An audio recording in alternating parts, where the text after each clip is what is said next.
Assalamualaikum warahmatullahi wabarakatuh. Kali ini saya akan mempresentasikan tugas digital marketing yang berjudul Praktik Pemasaran Digital Bisnis ke Bisnis.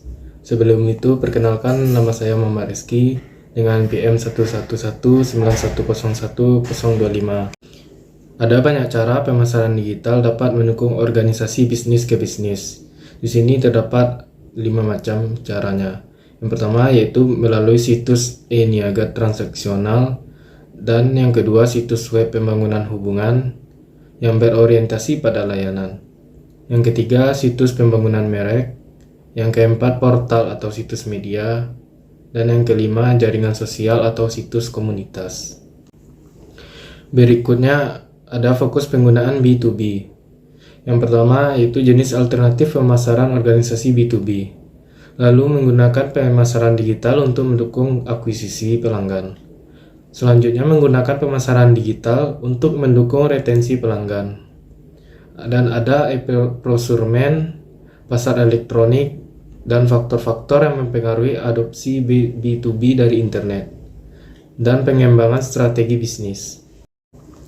Berikut jenis lingkungan pemasaran dan perdagangan organisasi B2B. Sini terdapat 3 macam, yaitu ada pasar industri, pengecer, dan pemerintah. Yang pertama, pasar industri. Pasar industri itu terdiri dari organisasi yang sangat bergantung pada bahan mentah. Misalnya pada pertanian dan berburu, dan kehutanan, perikanan, manufaktur, teknik, industri kendaraan, dan sebagainya. Karena investasi modal yang dibutuhkan di banyak sektor industri, pasar cenderung didominasi oleh sejumlah kecil perusahaan yang sangat besar. Ini terutama terlihat di bidang manufaktur yang membutuhkan pendanaan dan investasi modal yang besar. Jadi kita harus mencatat bahwa ini tidak berarti semua produsen beroperasi dalam skala besar. Dalam kasus perusahaan, rekayasa spesialis mereka bisa sangat banyak, berukuran kecil, dan luas tersebar. Lalu pengecer. Pengecer terdiri dari organisasi yang membeli produk dan layanan secara berurutan untuk menjualnya kembali. Misal, grosir, pengecer, hotel dan restoran, transportasi, penyimpanan, dan sebagainya. Lalu yang terakhir ada pemerintah. Yang pemerintah terdiri dari badan dan badan pemerintah yang membeli barang dan layanan untuk menjalankan fungsi tertentu dan menyediakan layanan tertentu. Misal, publik administrasi, pendidikan, pelayanan kesehatan, angkatan bersenjata masyarakat, kegiatan pelayanan sosial dan pribadi. Instansi pemerintah mengendalikan dana besar uang publik yang dihasilkan dari perpajakan langsung dan tidak langsung.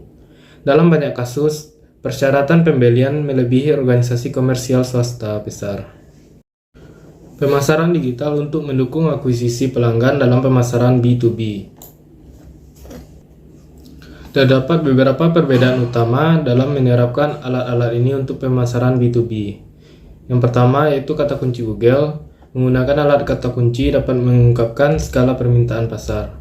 Hal ini dapat menyebabkan persaingan yang ketat, misalnya dalam layanan profesional, seperti pengacara dan pengacara yang mengarah ke biaya per klik tinggi di Google AdWords. Yang kedua, PR online. Mengingat permintaan yang terbatas melalui pencarian, PR online dapat efektif dalam membangkitkan kesadaran dan permintaan akan layanan. Yang ketiga, kemitraan daring. Pemasaran afiliasi cenderung kurang relevan untuk pemasaran B2B, karena volume yang tersedia untuk pemasaran konsumen tidak tersedia untuk menarik afiliasi. Dan seringkali situs tidak mengaktifkan e-niaga. Mungkin juga ada pembeli yang berbeda atau spesifier, artinya afiliasi tidak dapat dikreditkan untuk prospek asli. Yang keempat, iklan online. Untuk menampilkan iklan, penggunaan iklan online seperti spanduk dan iklan multimedia untuk mencapai kesadaran merek dan mendorong klik tayang sama-sama relevan untuk permintaan generasi di pembesar B2B. Yang kelima, pemasaran email. Keikutsertaan pemasaran email saat menggunakan email untuk membangun hubungan adalah hal yang lazim di dalam pemasaran B2B. Ada opsi untuk menggunakan email untuk akuisisi, menyewa daftar email berbasis izin, atau menempatkan iklan di buletin elektronik pihak ketiga bisa efektif. Yang terakhir, media sosial. Pemasaran media sosial ini seperti komunitas spesialis dapat dikembangkan dalam pasar B2B. Pilihan untuk perdagangan antar organisasi online. Yang pertama, sumber elektronik. Menemukan pemasok baru yang potensial menggunakan internet selama informasi langkah pengumpulan dari proses pengadaan. Yang kedua, e-tender. Ini proses penyaring pemasok dan untuk mengirimkan permintaan pemasok untuk informasi atau permintaan harga. Yang ketiga, e-informing. Kualifikasi pemasok untuk kesesuaian itu tidak melibatkan transaksi melainkan menangani informasi tentang kualitas, status keuangan, atau pengiriman pemasok kemampuan. Yang keempat, e-reverse. Memungkinkan perusahaan pembelian untuk membeli barang dan jasa yang memiliki harga terendah atau kombinasi harga terendah dan kondisi lainnya melalui teknologi internet. Yang kelima, EMRO dan ERP berbasis web. Ini melibatkan pembelian dan penyediaan produk yang adalah inti dari sebagian besar aplikasi e-procurement.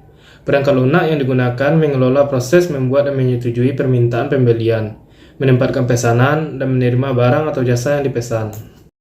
Lalu, bagaimana teknologi digital dapat mendukung pemasaran B2B?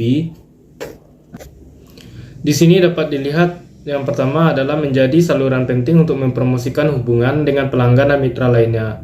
Lalu mempengaruhi semua elemen bauran pemasaran, promosi menjadi sangat interaktif, penetapan harga fleksibel dan dinamis, produk digital. Dan dapat mempengaruhi struktur pasar yang kompetitif dan meningkatkan peluang perdagangan dengan mitra baru. Dan meningkatkan kapasitas untuk memberikan keuntungan nyata melalui efisiensi ekonomi. Selanjutnya ada strategi pemasaran. Strategi pemasaran digital tidak selalu terintegrasi ke dalam perencanaan bisnis yang lebih luas kegiatannya. Namun, ini menjadi lebih penting karena organisasi semakin mengintegrasikan teknologi internet ke dalam aktivitas jual beli mereka. Sekian yang dapat saya sampaikan, terlebih terkurang saya mohon maaf. Assalamualaikum warahmatullahi wabarakatuh.